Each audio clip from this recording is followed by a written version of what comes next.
Yo, what's going on, guys? It's Hans back with another video, and in today's video, I'm going to be going over the Women's Team of the Year release as well as the Hutverse release. First of all, going over the cards and my ranking of who I think you guys should make, or what I'm going to be doing, and then also how the market's looking as a reaction to the new content today. So, first things first, let's go over a look at the cards because I know a lot of you guys are probably interested in my opinions on the cards.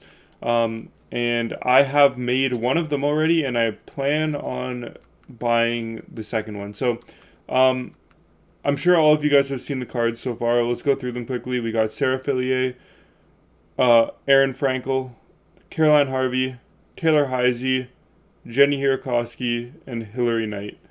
Now, these five cards, I think, are better than the Women's Team of the Year was last year. I think that the forwards, especially, are pretty strong. Fillier is pretty similar to MPP from last year, maybe even a little bit better than she was. And then Heisey was also in the team last year, and then Knight is definitely better than Amanda Kessel is. And then defensively, it's pretty much the same, I guess.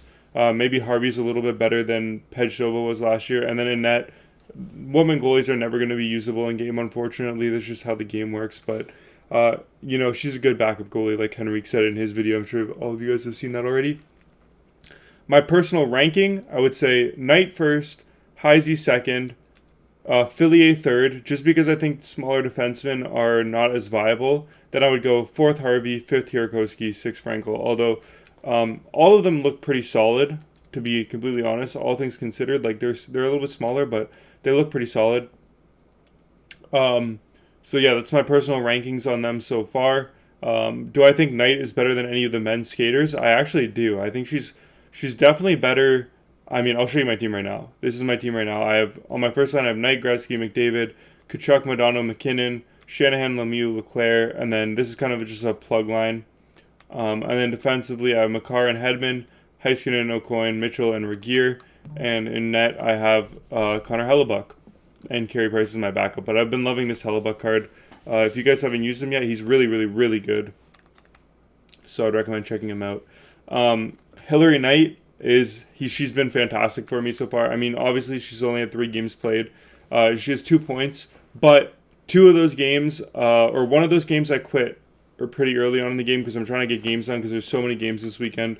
And if I'm feeling like I'm gonna lose the game regardless, I just quit out. So she's really only played like 1.5 full games and she's got 2 points. So she's been really, really good. I have some abilities just to test her out here and I put her on the first line. I don't know if she's going to stay here over McKinnon, but I kind of like having them split up a little bit and having these two lines be like equal but opposite in a way. So yeah, what do I plan on doing with my coins? As you can see, I have 1,000,000 coins right now in my team, I guess.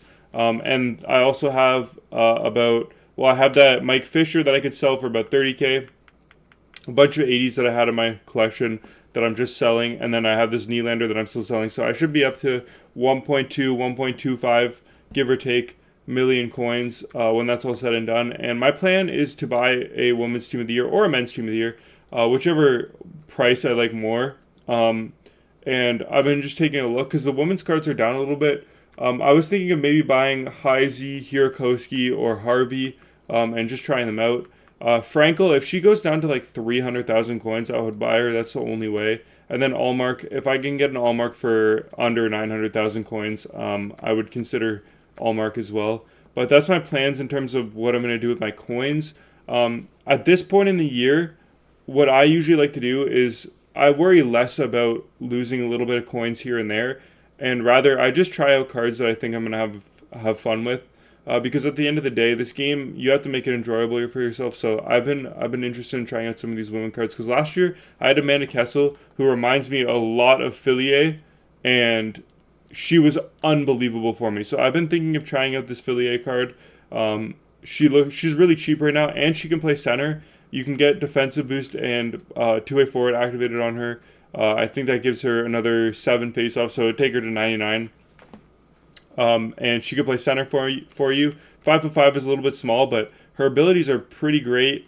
And she reminds me, like I said, a lot of Amanda Kessel last year, and Amanda Kessel was literally my favorite card in the game. So I might try out Fillier too. Who knows? But yeah, that's kind of my opinions on what I'm going to do. If we want to take a look at the Hubverse cards, I think that this release of Hubverse is better than the last release. It's maybe more offensive heavy. So like this Brent Burns card here, I think is fantastic. He's got two-way forward and power forward. I'd probably put two-way forward because I don't have power forward activated on him. But he's got big tipper and total eclipse, so he could be good if you toss those on 6 AP, and you're going to be scoring lots of goals off of deflections. He's got a really good shot. He's massive in game. In my opinion, he's a better version of that Patrick Laine card that we just got. So I would highly recommend taking a look at him. The other one is Chris Pronger. 485k is way too expensive. If he falls down to around the same price as Shea Weber, that's where I would pull the trigger. He can get up to 97 faceoffs. Okay, so he actually is better than Shea Weber. If he gets down to 250k, I might pull the trigger to try him out. But he looks really solid. Ovechkin, he's already down to 250,000 coins. I think that this card has the potential to be really, really good, especially with gold 1T. He could be solid. He's got really good shooting. And he looks really good. Tage Thompson is down a little bit from where he was earlier today. Shea Weber, he's up to 275 now. Wow. Is that the only one on the market? It is. I sold both of mine today at around 240,000 coins. I could have held a little bit longer, obviously, and made a little bit more coins, but that's what you expect from these cards. When they go out of packs, guys, the in-demand cards in the game, when they go out of packs, they go up in price a lot. That's why I'm really liking this Nylander investment. So that's a Nylander. I don't remember where he is, but he's a 90 overall Nylander. I bought a couple of them. I've been selling them slowly, but I really like them as an investment. If I see one for like a snipe value, like a low price, I usually do tend to snipe it. Like 140 is where I'd pull the trigger on these and try to flip them for 170. I've been really successful in doing that. I've made probably about, since the start of Team of the Year, not including like actual pulls, I probably made about 500k just from flipping cards that are, really good cards, but people maybe don't want to buy them right away because they're spending all their coins to build the Team of the Years, and yeah, that's where I've been making my flips, because now that the Women's Team of the Year is out, not a lot of these cards are like insanely meta, so people are not, and people's accounts are drained, so they're not really looking to build any of these cards. And so they're coming down in price quite a bit, the Team of the Years and otherwise. And so I think that they're really good investments right now to just buy and hold. Fantasy hockey cards too. I'm just kind of wanting to go over in this video a little bit of everything, what I think of the event, who the best cards are, and where I've been, looking to spend my coins to make coins. So with that being said, drop a comment down below who you're going to make out of the Women's Team of the Year, because there's a lot of free collectibles, so you probably should be making one. And yeah, with that being said, thank you guys so much for watching this video, and I'll see you guys in the next one. Bye, guys.